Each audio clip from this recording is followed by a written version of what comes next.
Alhamdulillahi Rabbil Alamin. Allahumma salli wa sallim wa barik ala Muhammad wa ala ali Muhammad.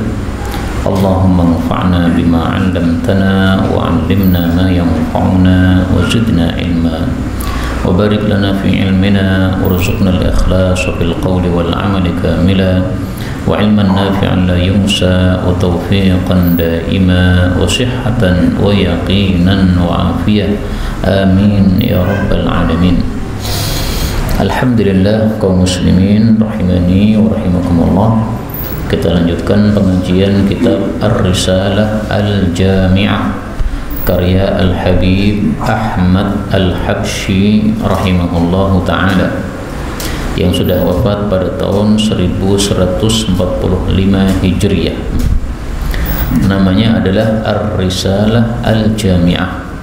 Disebut jami'ah karena isinya mengumpulkan 3 ilmu penting.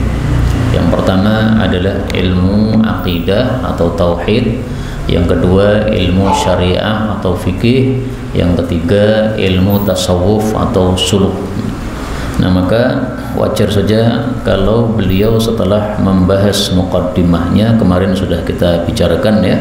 Nah, maka beliau di sini kemudian membahas tentang akidah terlebih dahulu, yaitu tentang rukun Islam dan rukun iman. Maka kita lanjutkan perkataan beliau, qala al-muallif rahimahullahu ta'ala wa nafa'ana bihi wa bi 'ulumihi fid dharain amin. Arkanul Islami khamsatun. Rukun Islam ada 5. Rukun itu artinya pondasi. Jadi Islam itu diibaratkan seperti bangunan. Bangunan tanpa pondasi tidak bisa berdiri. Nah, Islam tanpa rukun ini juga tidak bisa berdiri.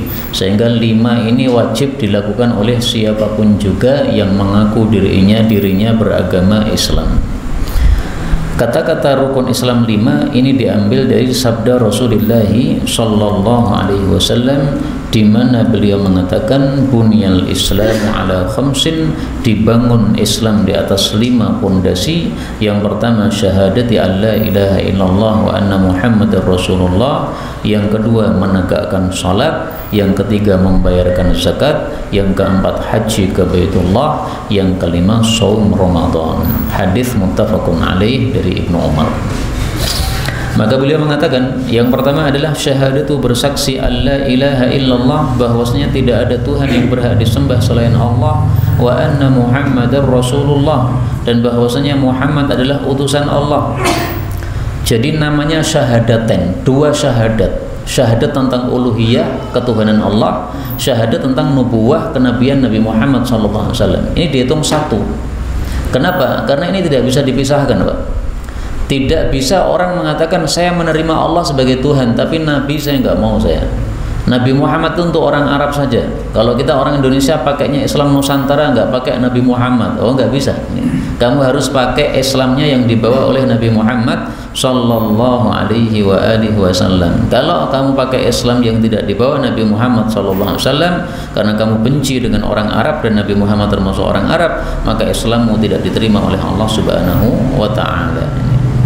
Kemudian perhatikan bahwa la ilaha illallah ini ada 2 bagian. La ilaha, tidak ada Tuhan yang berhak disembah, illallah, selain Allah. Ini secara tidak langsung mengajarkan kepada kita untuk amar ma'ruf nahi mungkar. La ilaha meniadakan semua Tuhan selain Allah, ini nahi mungkar. Illallah hanya menyembah Allah saja, ini amar ma'ruf. Sehingga sejak orang awal kali masuk Islam itu sudah diajarkan kepadanya secara tidak langsung untuk amar ma'ruf nahi mungkar. Maka rohnya amar ma'ruf nahi mungkar ini sudah ada sejak seorang masuk Islam. Maka amar ma'ruf nahi mungkar perkara yang sangat penting dalam Islam ini, bukan perkara yang biasa. Kemudian rukun yang kedua, wa iqamus salati, dan menegakkan salat. Yang dimaksud salat ini adalah salat 5 waktu. Karena sepakat para ulama bahwasanya tidak ada salat yang wajib fardu ain selain salat 5 waktu. Kalau ada pendapat-pendapat yang lain yang mengatakan bahwasanya ada salat selain 5 waktu yang wajib, itu pendapat-pendapat yang lemah. Misalnya salat tahiyatul masjid adalah wajib, itu pendapat lemah. karena bertentangan dengan banyak hadis Nabi Shallallahu Alaihi Wasallam. Salah satunya hadis tentang Isra Mi'raj, di mana Allah mewajibkan salat 5 waktu dan Allah mengatakan la yubaddalul qaul, akan diganti. Berarti tidak ada kewajiban lagi selain salat 5 waktu. Yang dimaksud menegakkan ini adalah melakukan dengan sempurna. Yang ketiga adalah ita'uz zakat, membayarkan zakat. Ini mencakup 2 zakat, zakat mal, zakat harta, dan zakat fitrah. Kalau zakat fitrah semua kita harus melakukan. Kalau zakat mal hanya orang-orang yang duitnya mencapai, hartanya mencapai nisab. Kalau kambing 40 kambing, kalau sapi 30 sapi, kalau onta 5 ekor onta, kalau uang rupiah itu sekitar 75 juta. Kalau sudah mencapai nisab 75 juta dan sudah berlangsung 1 tahun, nah ini perlu zakat. Maka tolong setiap tahun dihitung hartanya berapa. Jangan-jangan sudah mencapai nisab tapi tidak zakat, ya dosa. Yang keempat, shaum Ramadan, puasa di bulan Ramadan. Maka tidak ada puasa yang wajib selain Ramadan, kecuali kalau seseorang nazar. Nah, asalnya tidak wajib menjadi wajib gara-gara dia nazarkan. Yang kelima, hajjul baiti, haji ke Baitullah. Bagi siapa? Man istata'a ilaihi sabila, bagi orang yang mampu untuk menuju ke Baitullah, mampu perjalanannya. Sabil yang dimaksud jalan ini adalah mengandung 2 hal. Yang pertama, ada kendaraannya, berarti ada kendaraan yang menghantarkan ke sana. Yang kedua adalah ada bekalnya. Kalau ada kendaraannya yang mengantar tapi panjenengan tidak punya bekal, ya tidak wajib. Punya bekal tapi tidak ada kendaraan yang mengantar, sama juga tidak wajib. Untuk perempuan tambah 1 lagi, yaitu harus pakai mahram. Tidak ada mahram maka tidak menjadi wajib. Haji itu artinya menuju, maka haji itu disebut haji karena dia menuju ke Ka'bah, sehingga tidak ada haji selain ke Ka'bah. Tawaf juga tidak ada tawaf selain di Ka'bah. Kalau orang tawaf di kuburan maka tidak diterima sebagai ibadah. Tawaf di sawah tidak diterima sebagai ibadah. Kemudian haji ini boleh dibaca haji, boleh dibaca hijji, silahkan ya. Hajju atau hijju silahkan, dua-duanya boleh. Beliau mengatakan ma'al ikhlas, bersama dengan ikhlas, wa tasdiq, dan membenarkan. Faman lam yakun mukhlisan, barang siapa yang tidak ikhlas, fahuwa munafik, berarti dia munafik. Jadi semua amal tadi yang sudah disebutkan itu harus disertai ikhlas. Kalau ada orang mengucapkan la ilaha illallah Muhammad Rasulullah tapi tidak ikhlas, itu munafik itu. Munafik itu beramalnya hanya karena supaya dilihat oleh orang saja, disebut riya, bukan karena untuk mencari pahala dari Allah Subhanahu wa taala. Sebagaimana disebutkan dalam surat An-Nisa ya. An-Nisa atau Taubah. Pada surat An-Nisa ayat 142, innal munafiqina yukhadi'una Allah. Orang-orang munafik menipu Allah, padahal Allah lah yang akan menipu mereka. Wa idza qamu ila sholati qamu kusala. Kalau mereka salatnya malas, yura'unan nas, pengen dilihat manusia saja. Wala yadhkurunallaha illa qalila, tidak ingat kepada Allah kecuali sedikit. Maksudnya belas tidak ingat sama Allah Subhanahu wa taala. Ya, dari ungkapannya adalah tidak ingat kecuali sedikit, tapi maksudnya sama sekali tidak ingat kepada Allah Subhanahu wa taala. Wa man lam yakun musaddiqan biqalbihi, adapun orang yang tidak membenarkan dalam hatinya, fahuwa kafir, maka dia itu kafir. Jadi seandainya ada orang mengucapkan asyhadu an la ilaha illallah wa anna muhammadar rasulullah, tetapi hatinya sebenarnya tidak membenarkan, ragu-ragu apa benar sih Muhammad Rasulullah, atau dia terpaksa saja mau ditembak, akhirnya dia mengucapkan asyhadu an la ilaha illallah wa anna muhammadar rasulullah, tapi hatinya mengatakan aku ora percaya Muhammad utusan Allah, ora percaya aku, Allah Tuhan, ora percaya aku. Nah, itu kafir karena Allah mengetahui isi hatinya. Sehingga syarat orang mengucapkan syahadatain diterima itu kalau hatinya juga ikut membenarkan. Karena itu para ulama mengatakan iman itu tercakup 3 hal. Satu adalah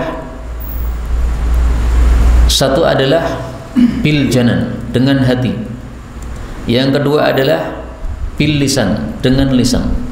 Yang ketiga adalah bil arkan, dengan anggota tubuh. Bil janan, hatinya membenarkan tadi. Bil lisan, lisannya mengucapkan syahadatin tadi. Bil arkan dibuktikan dengan amal. Kamu mengaku beriman, tidak hanya mengaku saja, lakukan bukti-bukti imanmu apa ya. Maka rukun Islam tadi harus dilakukan semuanya. Ini bukti imannya harus menegakkan sholat, bukti imannya harus membayarkan zakat, bukti imannya harus puasa Ramadan, bukti imannya harus haji kalau dia mampu. Mudah-mudahan semua kita diberi oleh Allah haji mabrur, amin ya rabbal alamin. Kemudian setelah beliau membahas tentang Islam, beliau mengatakan wa aslul imani, dan asal dari iman itu adalah anta'taqida, bahwasanya engkau meyakini annallaha ta'ala mawjudun, bahwasanya Allah Subhanahu wa taala itu ada. Jadi kalau seseorang meyakini Allah ada, berarti dia sudah memiliki aslul iman. Setelah kita mengucapkan asyhadu an la ilaha illallah wa asyhadu anna muhammadar rasulullah, dan kita meyakini dalam hati Allah betul-betul ada meskipun tidak terlihat, kita sudah punya aslul iman, pokoknya iman. Setelah punya aslul iman, supaya imannya bertambah, bagaimana caranya? Lakukan amalan-amalannya, sholat, puasa, zakat. Semakin banyak amalan yang kita lakukan, maka imannya semakin sempurna, sehingga imannya berkembang, tidak hanya memiliki aslun atau pokok, tapi memiliki kamal. Maka iman itu terbagi dua, ada aslul iman, ada pokoknya iman, ada kamalul iman, penyempurnanya iman. Penyempurnanya iman itu apa? Ketika kita melakukan amal-amal kebajikan, itu amal kita menjadi semakin bertambah sempurna. Ini keyakinan Ahlus Sunnah wal Jamaah, bahwa iman itu bisa naik, bisa turun. Bertambahnya iman kalau kita beramal ketaatan, turunnya iman kalau kita beramal kemaksiatan. Dan dalil bahwasanya iman bertambah dan berkurang itu sangat banyak sekali. Salah satunya di dalam surat At-Taubah bagian terakhir. Allah Subhanahu wa taala mengatakan ayyukum zadathu hadhihi imana. Ketika turun surat, maka orang-orang munafik mengejek, mengatakan, siapa di antara kalian yang surat ini bisa menambah imannya? Mereka mengatakan begitu, mengejek, karena mereka merasa tidak bertambah imannya. Tapi Allah katakan, fa'ammal ladzina amanu, adapun orang-orang beriman, fazadathum imana, surat yang turun itu menambah iman mereka, wa hum yastabsyirun, dan mereka senang dengan surat yang turun tersebut. Jadi para sahabat dulu kalau turun surat itu senang, Pak. Nah, sekarang sudah tidak ada surat yang turun karena Quran sudah sempurna 30 juz. Maka buktikan kesenangan kita dengan Quran dengan baca Quran setiap hari. Baca Quran setiap hari menambah iman. Dalilnya ini, fazadathum imanan. Surat itu menambah iman mereka. Maka kita membaca Quran, tambah iman kita kepada Allah Subhanahu wa taala. Karena itu saya pesankan kepada diriku dan kepada semuanya, mari baca Quran setiap hari. Dan kalau bisa ditargetkan setiap hari 1 juz, sehingga 30 hari selesai 1 Quran. 30 juz selesai dalam 1 bulan. Kemudian wa annahu ta'ala, dan bahwasanya Allah Ta'ala wahidun esa la syarika lahu, tidak ada sekutu baginya. Tidak seperti orang-orang kafir, mereka menyembah 7 Tuhan. Katanya Tuhan 1 di langit, yang 6 di bumi. Yang di bumi ini kita sembah supaya mendekatkan diri kita kepada Allah. Ini ngawur, tidak boleh seperti itu. Nyembah hanya 1 Tuhan saja, Allah saja. Bagaimana mengetahui bahwa Allah itu Maha Esa atau Maha Satu? Para ulama katakan fi kulli syai'in ayatu tadullu ala annahu wahidu. Segala sesuatu yang kita lihat ini menunjukkan bahwa Allah itu Esa. Matahari terbit dari timur terus, nggak pernah berubah-ubah. Ini menunjukkan Allah Esa. Kalau Tuhan banyak, matahari nggak akan muncul dari timur terus. Satu Tuhan pengen dari timur, besoknya Tuhan yang lain pengen dari barat. Nah, kacau semuanya. Tapi karena urusan alam semesta ini apa namanya sempurna, kemudian tertib, ini menunjukkan bahwa Allah Maha Esa. Wala mithlalahu, dan tidak ada yang serupa dengan Allah. Wala syibhalahu, dan tidak ada yang mirip dengan Allah Subhanahu wa taala. Laisa kamitslihi syai'un, tidak ada sesuatu pun yang semisal Allah. Wa huwas samiul basir, dan Allah itu Maha mendengar, Maha melihat. Ini kaidah tentang Allah, Pak. Ada 2 kaidah tentang Allah. Kaidah pertama, bahwasanya Allah itu qul huwallahu ahad. Allah itu adalah esa, sehingga Allah itu cuma satu, enggak ada yang lain. Kaidah yang kedua tentang Allah adalah laisa kamitslihi syai', tidak ada sesuatu pun yang serupa dengan Allah. Karena itu jangan menyerupakan Allah dengan makhluk. Allah Maha mendengar, Maha melihat. Jangan berarti membayangkan, oh matanya Allah 2 di kepala, telinganya Allah 2 di samping. Itu kan makhluk. Jangan diserupakan Allah dengan makhluk.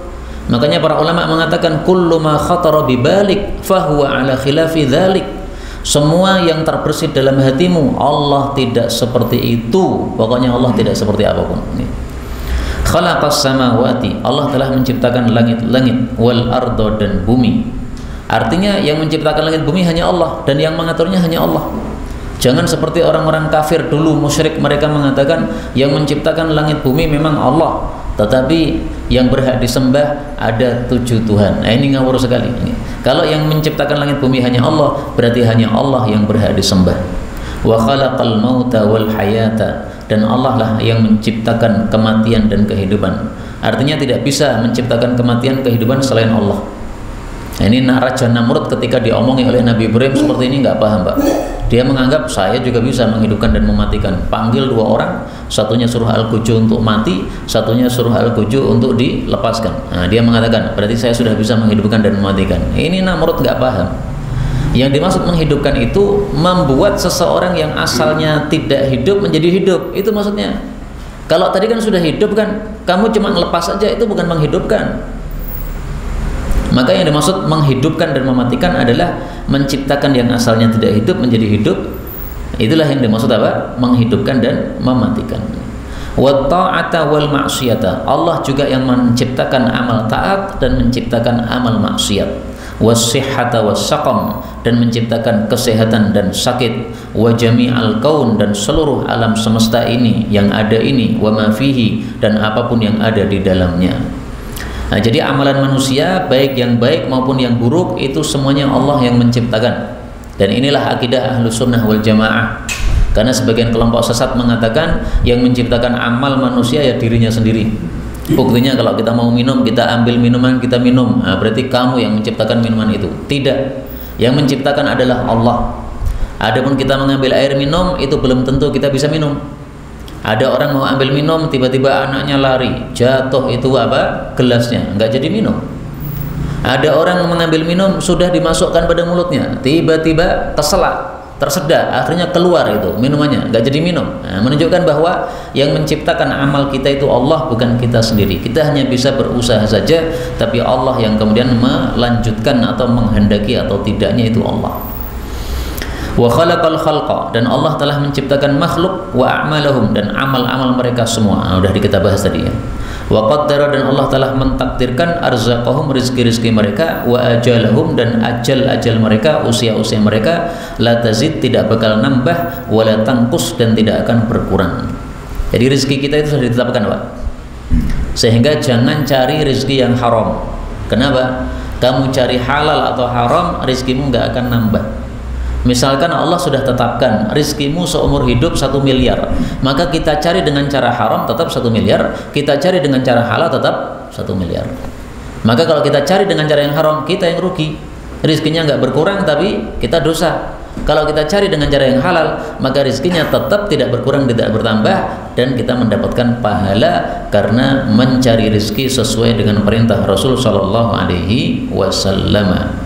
Apa kata Nabi tentang mencari rezeki? Beliau mengatakan, "Wattaqullah", takwalah kepada Allah, "wa ajmilu fit talab", dan baguslah dalam cari rezeki. "Wala yahmilanna ahadakum istida'ur rizqi", jangan gara-gara rezekinya lambat datang, ayyatlubahu bi ma'siyatillah, akhirnya mencari dengan cara yang maksiat. Fa innallaha ta'ala la yunalu ma indahu illa bi ta'atih, karena Allah itu tidak mungkin sesuatu yang ada padanya dicapai kecuali dengan ketaatan kepada Allah Subhanahu wa taala. Jadi pahalanya Allah nggak bisa kita capai kecuali dengan ketaatan. Cari rezeki dengan cara yang baik, dengan cara taat, dengan cara halal, kita akan dapat pahala dari Allah Subhanahu wa taala. Hadis riwayat Abu Nuaim, derajatnya sahih. Sebelum kita lanjutkan, ini dicas dulu.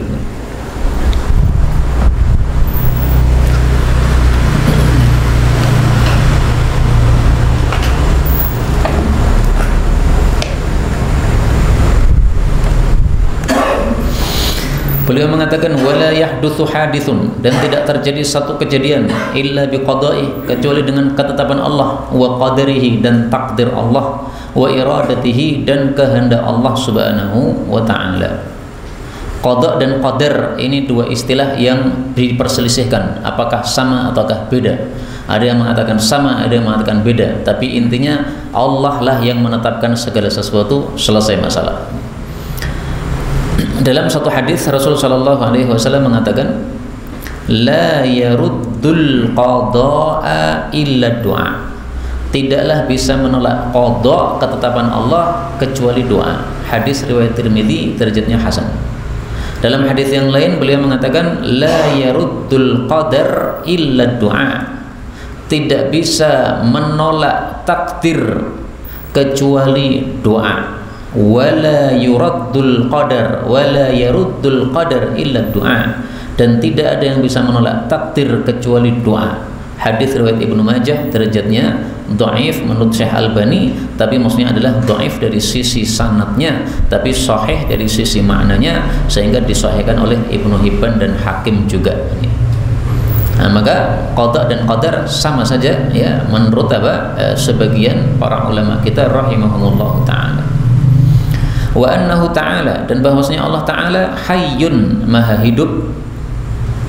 Nah, ini ada beberapa sifat Allah Subhanahu wa taala yang dijelaskan oleh beliau.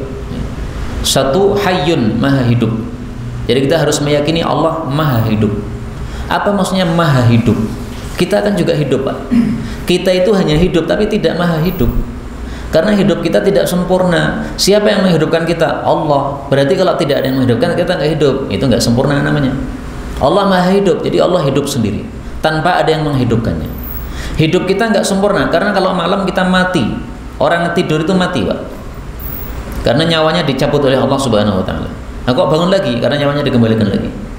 Kemudian nanti kalau sudah ajal kita tiba, kita akan mati. Berarti kita tidak hidup sempurna. Allah itu Al-Hayyu, maha hidup sempurna. Maka dalam ayat kursi Allah mengatakan la ta'khudhuhu sinatu wa la naum. Enggak pernah ngantuk, enggak pernah tidur. Orang yang ngantuk berarti hidupnya tidak sempurna. Yang kedua, alimun, Allah maha tahu. Kita juga tahu kan? Nah, beda. Allah itu maha tahu, maksudnya segala sesuatu diketahui oleh Allah. Enggak ada yang enggak diketahui oleh Allah.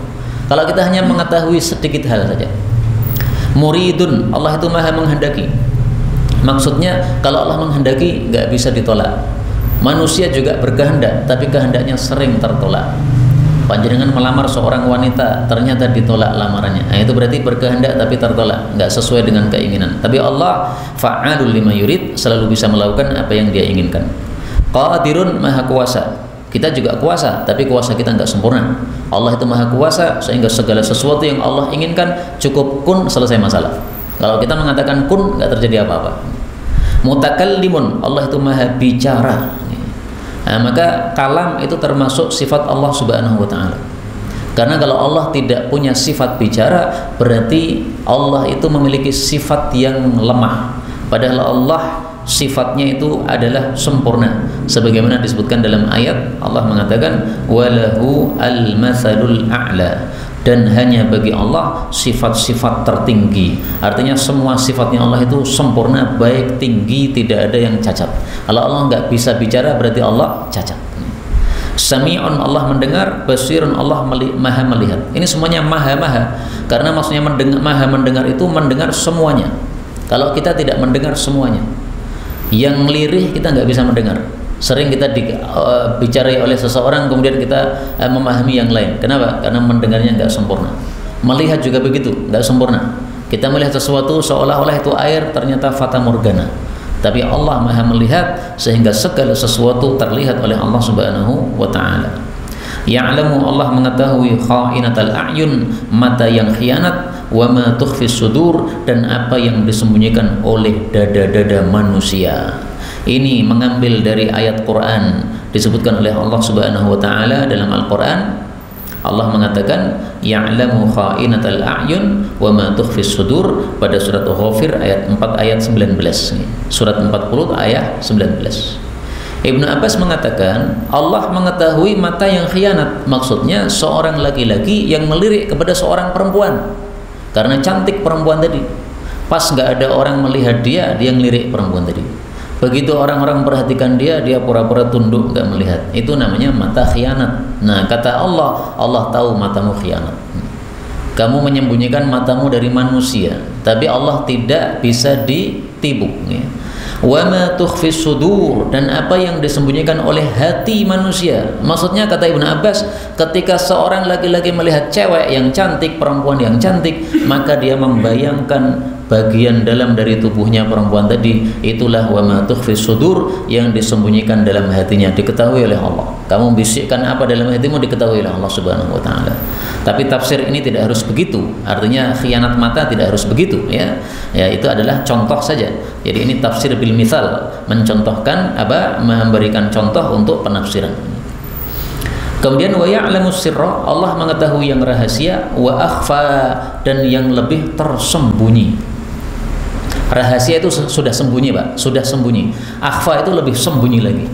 Rahasianya rahasia, diketahui oleh Allah Subhanahu wa taala. Khaliqu kulli syai', Allah menciptakan segala sesuatu, wa huwal wahidul qahhar, dan Allah itu yang Maha Esa, Maha Pemaksa. Maha Pemaksa maksudnya Allah kalau menghendaki sesuatu pasti terjadi. Jadi jangan dianggap Maha Pemaksa, wah jelek ini Allah pemaksa, pemerkosa, bukan gitu, ya. Tidak ada sifat jelek bagi Allah, semua sifatnya Allah itu sempurna. Maka qahhar, pemaksa, maksudnya adalah apa yang Allah kehendaki pasti terjadi. Perhatikan kata-kata khaliqu kulli syai', Allah menciptakan segala sesuatu. Nah, ada orang sesat mengatakan berarti Allah menciptakan dirinya sendiri. Oh, ini nggak paham. Kalau Allah menciptakan segala sesuatu, itu maksudnya Allah menciptakan segala sesuatu selain dirinya. Kenapa? Dirinya pencipta. Pencipta itu menciptakan. Kalau diciptakan namanya bukan pencipta. Maka perkataan orang bahwasanya Allah menciptakan diri sendiri, itu nggak paham kalimat khaliqu kulli syai'. Allah pencipta berarti adanya dua saja, pencipta atau dicipta.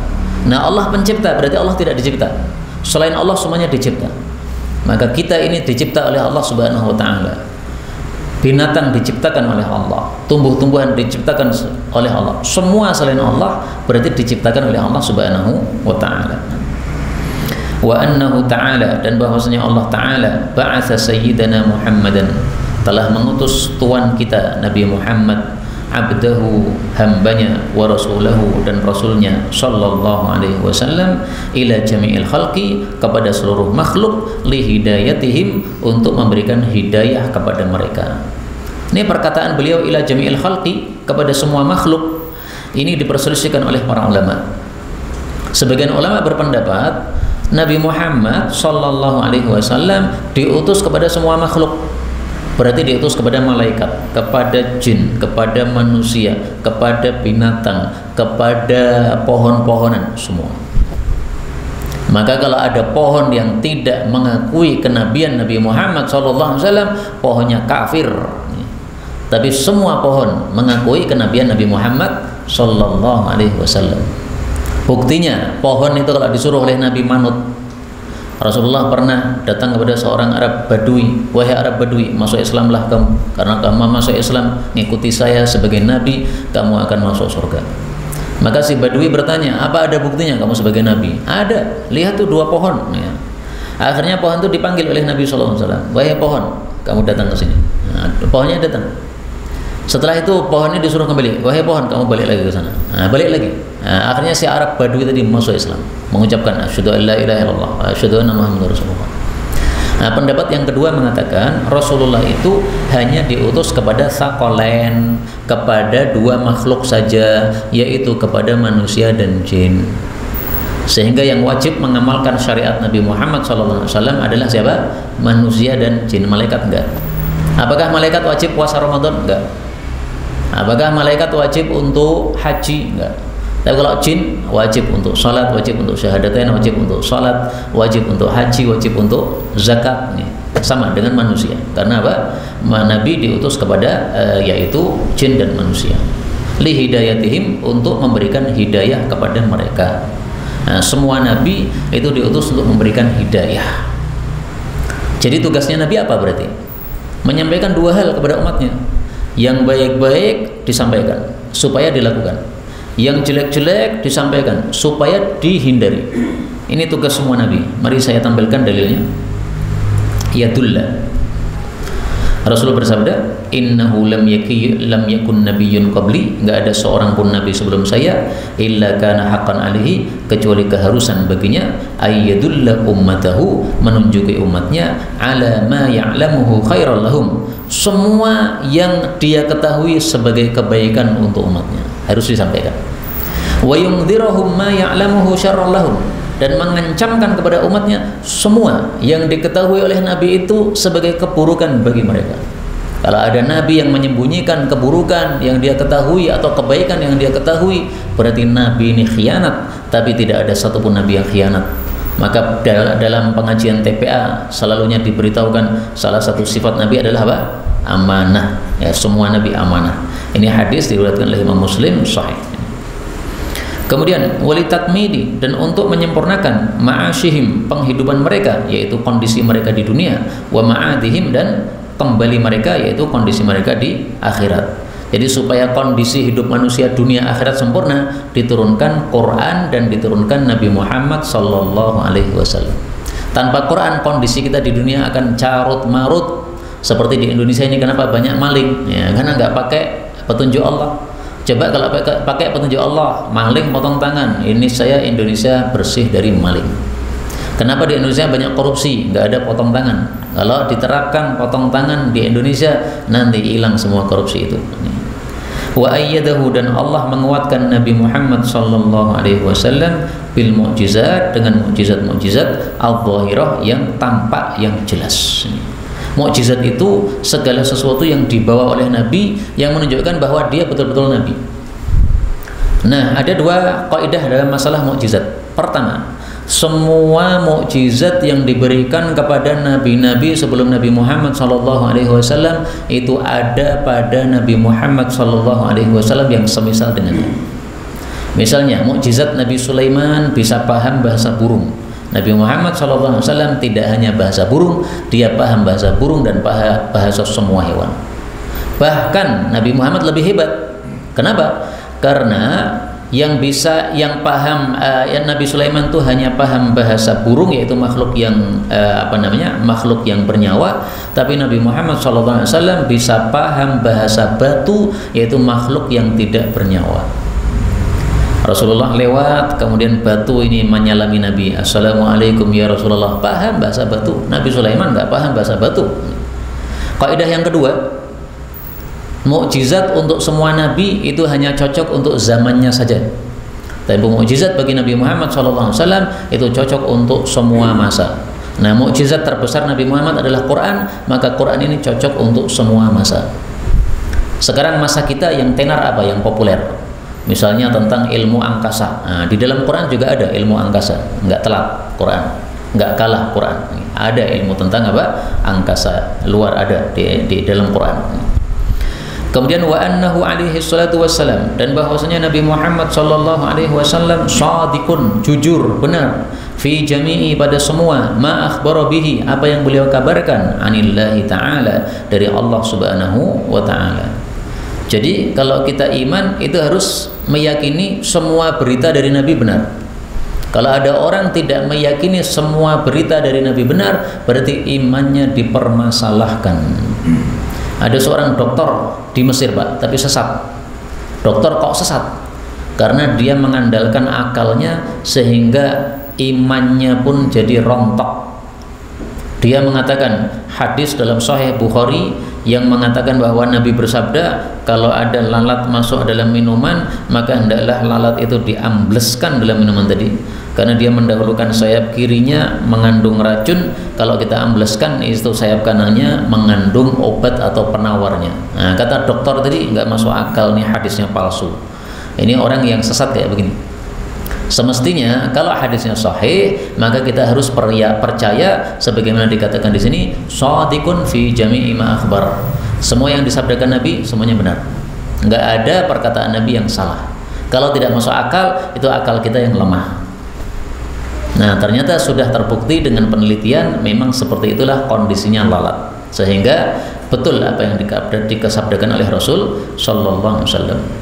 Apa saja yang disabdakan oleh Rasul? Pertama, minas sirati, beliau menjelaskan adanya sirat. Sirat yang dimaksud di sini jembatan di atas neraka jahanam. Yang dalam Sahih Muslim disebutkan bahwasanya seorang sahabat Nabi Ibnu Mas'ud mengatakan, sampai berita kepada saya bahwa jembatan di atas neraka jahanam ini lebih tipis dari sehelai rambut, lebih tajam daripada pedang. Nah, kita harus percaya nanti ada jembatan, dan kita yakin, kita percaya bahwa semua kita nanti akan lewat jembatan di atas neraka jahanam tadi. Kalau dia tidak punya iman, dia akan jatuh masuk neraka. Kalau dia punya iman, dia akan melesat menuju ke surga. Dan orang melewati jembatan ini macam-macam. Ada yang secepat kilat, ada yang secepat burung, ada yang secepat kuda, sesuai dengan amal kita masing-masing. Semakin banyak amal baiknya, semakin cepat melesatnya. Semakin banyak amal maksiatnya, semakin lambat jalannya. Maka mari kita beramal yang baik-baik supaya kita selamat dalam sirat. Amin ya rabbal alamin. Wal mizan, dan timbangan, maksudnya timbangan amal manusia. Dan yang ditimbang 3, amalnya ditimbang, karena amal manusia nanti ada wujudnya besok di akhirat.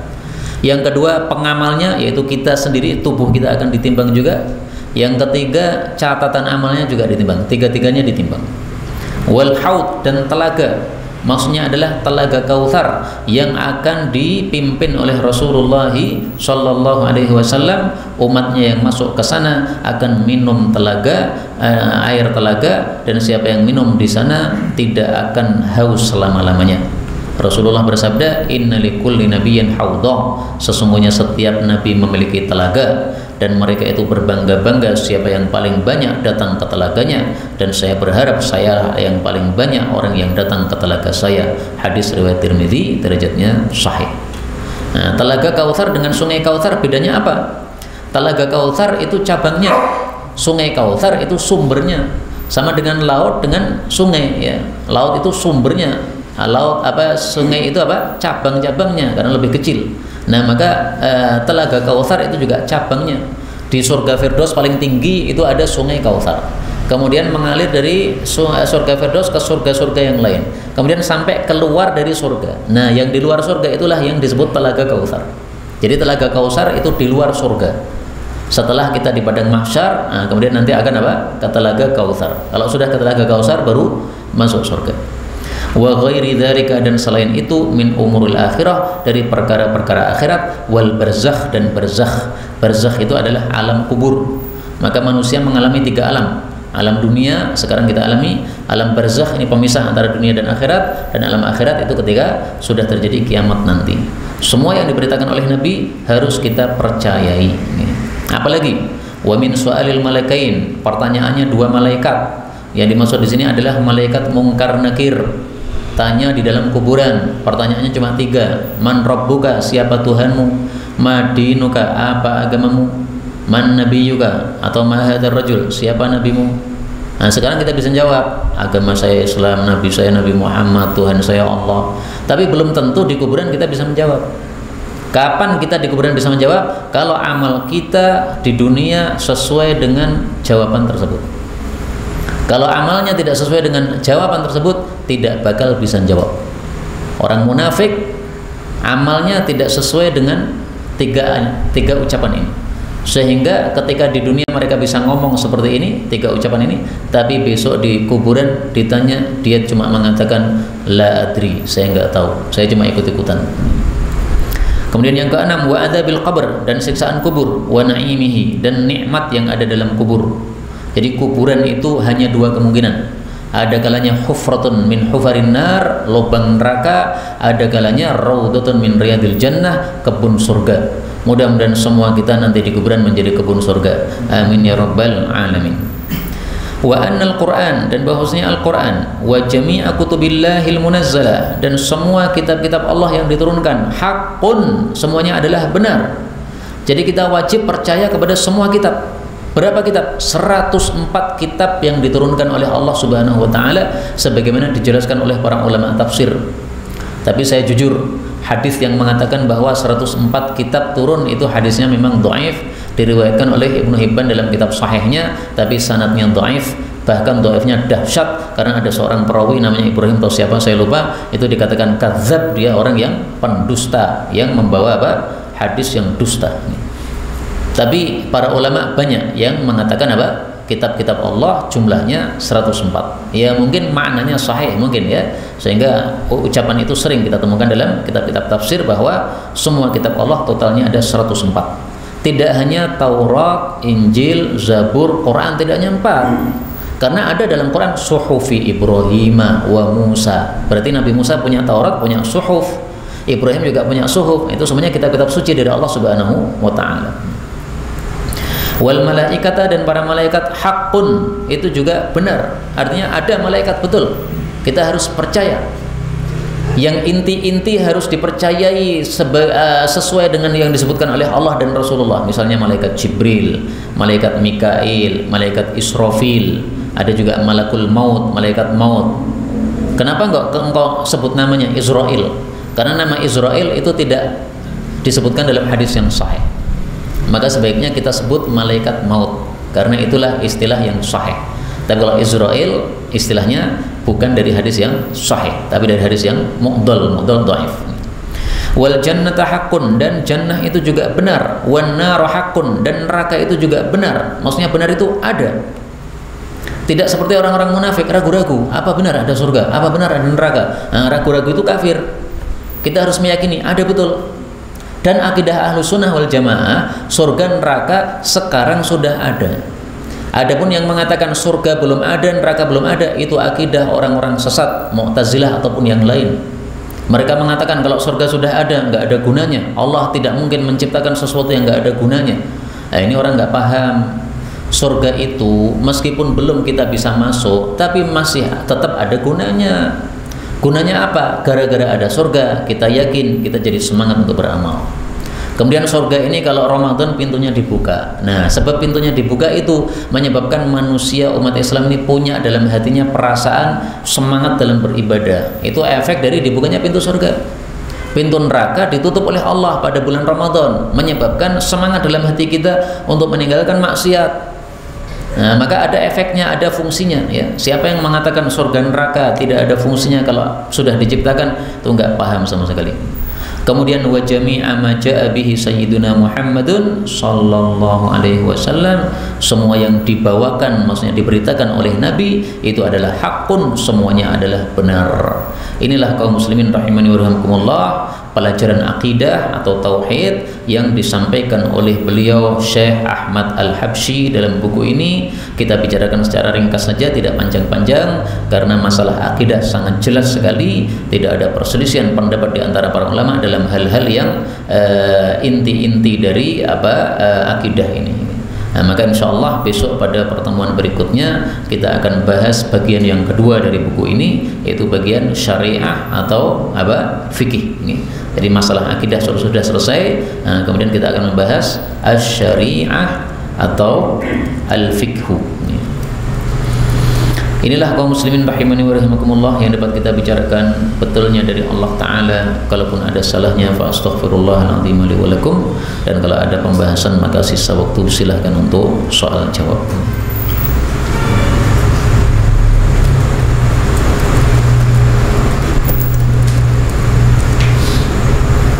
Monggo. Terkait kondisi yang dilakukan, mungkin ada hadis berasa yang ingin disebutnya di ya. Ada hadis yang mengatakan siapa yang ingin rezekinya dilonggarkan, dilapangkan, dan pengen supaya usianya ditambah, maka silahkan silaturahmi. Oh, katanya sudah ditetapkan rezekinya, usianya juga nggak bisa bertambah, nggak bisa berkurang. Nah, jawabannya dua. Jawaban yang pertama, bahwasanya hadis itu ditafsiri oleh para ulama, yaitu rizkinya diberkahi oleh Allah, sehingga karena berkah itu seolah-olah tambah, padahal sebenarnya barangnya tetap. Misalkan kita punya uang 1 juta, tapi penggunaannya banyak sekali berkah, itu lebih bagus daripada kita punya uang 1 juta tapi penggunaannya sedikit. Beli barang, habis itu barangnya rusak. Tapi kalau diberkahi oleh Allah, beli barang tapi barangnya awet sehingga berkah terus barangnya itu. Usia juga begitu, usia tetap ditetapkan 60 misalnya, tapi berkah. Sehingga usia yang 60 ini kita gunakan untuk amal-amal baik, sehingga amal-amal baik itu masih mengalirkan kepada kita pahala padahal kita sudah mati. Misalnya selama 60 tahun ini kita sudah membangun masjid, kita sudah membangun pesantren, kita sudah menulis kitab, misalnya begitu ya. Nah, diberkahi oleh Allah Subhanahu wa taala. Maka tetap nggak berubah. Jawaban yang kedua, kalau betul itu ada perubahan, asalnya rezekinya 1 miliar menjadi 2 miliar, asalnya usianya 60 tahun menjadi 90 tahun, maka itu adalah yang disebut oleh para ulama dengan istilah at-taqdir al-mu'allaq. Takdir yang terikat. Terikat gimana? Allah katakan, kalau kamu nyambung silaturahmi, rizkimu 2 miliar. Kalau kamu tidak, maka rizkimu 1 miliar. Nah, takdir mu'allaq. Sehingga tergantung dianya. Kalau dia tidak silaturahmi, ya rizkinya berarti sedikit. Kalau dia menyambung silaturahmi, rezekinya dibanyakkan oleh Allah sesuai dengan kehendak Allah tadi. Allah menghendaki 2 kehendak tadi ya. Tergantung manusianya, kamu pilih yang mana. Mau pilih melakukan yang mana gitu. Ada 2 jawaban gitu. Wallahu a'lam bishawab.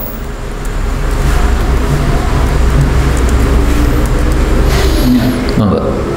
Untuk sholat jamaah itu ya, kalau makmum yang ada di lantai atas, posisi makmum pas di atas imam itu derajatnya?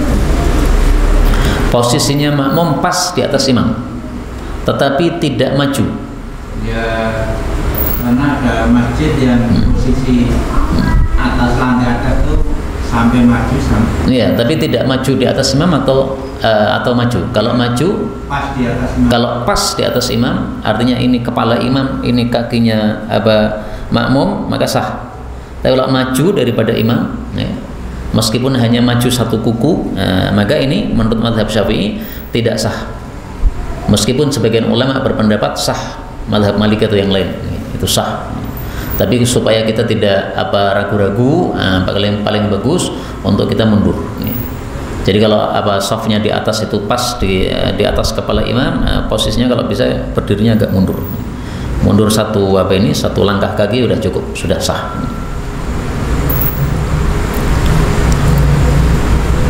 Ada lagi? Cukup ya. Subhanakallahumma rabbana wa bihamdik, asyhadu an la ilaha illa anta, astaghfiruka wa atubu ilaik. Walhamdulillahi rabbil alamin.